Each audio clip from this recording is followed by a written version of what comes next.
Hello, everybody. Get ready to cancel your subscription, and I mean for real, because the problem that we're going to talk about today is one of the effects of when people don't cancel said subscriptions. One of the main issues I pull on this one brand I got back here measuring my hair growth progress, and it's been a lot actually. One of the main issues in the conscious community is people claiming conscious but still holding on to the ideals and viewpoints and practices of our oppressor. And it's true. You know, a lot of people, I'll use the Hebrew Israelites for example. The only difference between them and the Christians is that they hate white people. And one, I've already explained to y'all, there's no point in hating people. They're gonna be who they are. They're gonna do what they do. They're trying to survive. You can't blame somebody for trying to survive. All you can do is make sure you survive. But yeah, that's the only difference between the Hebrew Israelite and the Christian. Is the Hebrew Israelites hate white people, yet they hold on to their same doctrine. They hold on to their religious texts. They hold on to their ideals and viewpoints. And the quote of the day, I think Barbara Ramsey said this in references to Asante and his Afrocentric teachings or whatever. You can't tear down the master's house using the master's tools. You can't tear down the master's house using the master's tools. When I first heard that, I'm like, why you can't? That's the best way to do it because you'll damage your own tools. But it's not talking in a more of a literal reference, and it's not talking in an infiltration reference. It's talking in I think it meant it should have said something like you can't build your own house with the master's tools. I think that makes a lot more sense. It sounds good this way, but it doesn't quite add up because you can. In fact, it's like the most efficient way to do it. That's what they do to us. You know, turn black people against us so that when stuff hits the fan, we got to deal with our own before we even come close to the true enemy. But yeah, you can't. I'll say this. This is my quote now. You can't use the master's tools to build your own house. So long as you use the master's tools, it's your master's house. You don't care who's running it. It's your master's house. You use the tools to build it. Build it. You built it on the foundation and principles and everything that the master built his own. So with that being said, what this means is you cannot combat the system. You cannot be free of the system. You cannot be Afrocentric. You can't be pro-black. You can't say black. You can't be cautious. You cannot be none of that if you refuse to let go of this Eurocentric mentality. What am I talking about? I'm talking about the way conscious men, I put up quotations for a reason because they're not truly conscious, especially the more religious conscious men or the more male patriarchal conscious men, the way they see women sound a lot like Massa. Women are supposed to be submissive. Women are supposed to be docile. Women are supposed to be quiet. Um, Women are undermanned. Women this and that. All that all sound real familiar. You can't bring that mess over here. You can't sit with us if you gonna bring the garbage that our oppressor put on you. But I'm supposed to be oppressed by you now, since we got the man out the picture. And when I say the man, I normally mean like the man. In the 70s, 80s term of our oppressor. And don't be a menace to South Central drinking your juice to term the man. I'm not talking about men in general. I'm not talking about black men. If I mean black men, I'll say black men. Um, but back to the point. Don't bring that stuff over here. Don't bring that male chauvinistic. It's all about men. Black lives matter means black men lives matter, and the women don't matter, or if they do matter, it's only in this respect. Don't bring that over here. Don't bring that, oh, black woman is God, I love black women, but everything that you post, everything that you show, what your idea of a black woman is it has a Eurocentric standard. She got to have a long weave in or this really long natural hair. If she does have natural hair, it has to be a certain type of natural hair. If it is, she's got to be naked or be curvy or be revealing or something like that in order for this black woman to be deemed beautiful. A lot of people don't even realize that they're still subscribing to these European ideals when they do the things they do. And that's why I say cancel that subscription and constantly and consistently cancel that subscription because some things you don't catch immediately. With that being said, we have to understand that the idea that nudity is perverted is a Eurocentric idea. We have to let go of the fact that we got to leave that stuff alone, leave it to our oppressors because someone's showing skin doesn't mean that they're immodest, doesn't mean that they're a hoe, doesn't mean this and that. And you can be covered up like a Muslim woman and be the world's largest thought. Don't bring that stuff over here.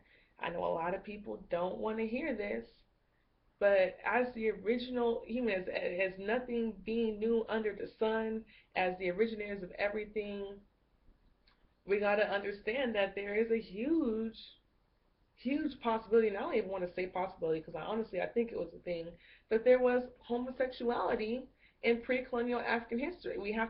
We have to stop romanticizing our history, a concept that our oppressors do. They consistently romanticize their history. They consistently romanticize the facts to make them feel better about stuff, and we can't do the same.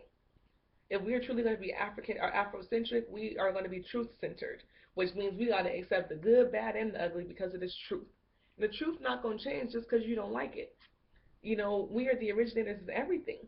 Yes, they have a history of learning something from us and perverting it, but they had to learn it in the first place, and they learned it from somewhere, and it was us. So the idea of homosexuality, honestly, can be something. It's very, very probable that it's something that they learned from us and then perverted it to where, in their historical context, it has a lot to do with the grown man and a young boy. But the fact, if you really gonna sit here and try to tell me that there is no possibility that in with the people with the most genetic diversity, with the most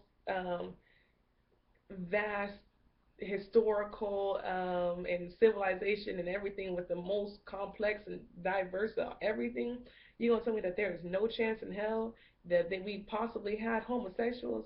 I'm gonna say that sounds good. We have to let go of this Eurocentric idea of romanticizing our history and picking and choosing what to accept.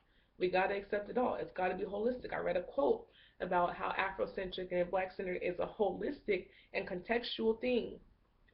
That fragmented thought, that binary thought, that black and white, hot and cold, yes or no, right or left thought is a Eurocentric thing. You got to leave that mess because we cannot build our house with the master's tools and expect not to still be oppressed. It's impossible. When we get back to and when we start getting our liberation and whatnot, it will make absolutely no sense if we just did everything that our oppressors did to each other. We might as well still have been oppressed by different people. It makes more sense that way. I'd rather be oppressed by someone who don't look like me than someone who I consider fam. I'd rather be robbed by a stranger than by my sister.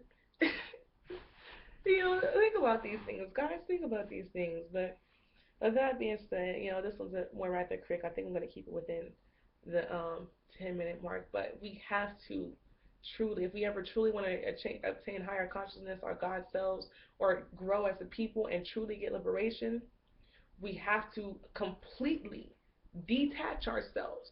Not detach ourselves from the people, but keep everything that came with them. We have to completely detach ourselves from everything that came with our oppressors, from their religions to their patriarchalism to their chauvinism to their hatred to all of that. We have to completely detach from all of that and look at things in a holistic, contextual, truth-centered, which automatically defaults to African-centered, pre-colonial African-centered viewpoint. That's the only way that we're going to get it together. I'll be damned if we go through all this work to be free of our current oppressor just to be oppressed by our own people. We need to get together. The conscious community, a lot of us ain't as conscious as we say we are because we don't truly understand what it means to be conscious. We have knowledge. There's a lot of us out there with some knowledge. There's a lot of us out there aware and awake. But half the people that say they're conscious, I promise you, they're not quite where they think they are. You know, and like I said, I'm still learning as you know, I'm still learning. I don't think I've got all the answers, Sway, and all that kind of stuff. But what I do know, I almost know for sure, because I'm always open to learning new things, and I keep an open mind because I understand that in order for me to grow and learn, I have to be open to the fact that things that I think I know may not be 100% accurate. But with that being said, I know, I mean, I'm still working toward attaining my God self, my highest level of consciousness, but I know for sure that I am a conscious woman, um, in the basic pure sense of the word. And there's a lot of people out there that ain't quite there. They think they are. They think because they're pro-black or they say Black Lives Matter or they're aware of our social situations and standings that they're conscious. That's not what it means. Um, yeah, a lot of religious people think they're conscious. I'm like, that's not possible. You know, any Black Hebrew Israelite that say they're conscious, that don't make sense. You know, the list just goes on. All these, you know, chauvinist, you know, patriarchal, you know, the women are nothing but dogs with vaginas that I can reproduce with, and that's what it really is. They don't sound like that when you saying all this ridiculous stuff to me, but this means all this, you know, you not this unless you look like that, and all the this and that, and the determines of those standards being European standards, or you know, continuing to hypersexualize each other, men and women. All this stuff I'm saying, yeah, it's a little more lenient toward the conscious men because I get it more so from them, but conscious women too. A lot of us get sucked into these things, and we just go from from a religion to an idea, and either way, we just sheep with it. And it's all about using this. And honestly, if you really just sit down and simply think about things, you realize what do and don't add up. But I'm going to leave you on that note. Black love, black pride, black power. And as usual, cancel that subscription. And don't renew that mess. I love y'all, black people. And I hope each day gets better as we all go on our quest and our journey for our higher level of achieving the best us that we could be. You know, our liberation, all that kind of good stuff. So, good night.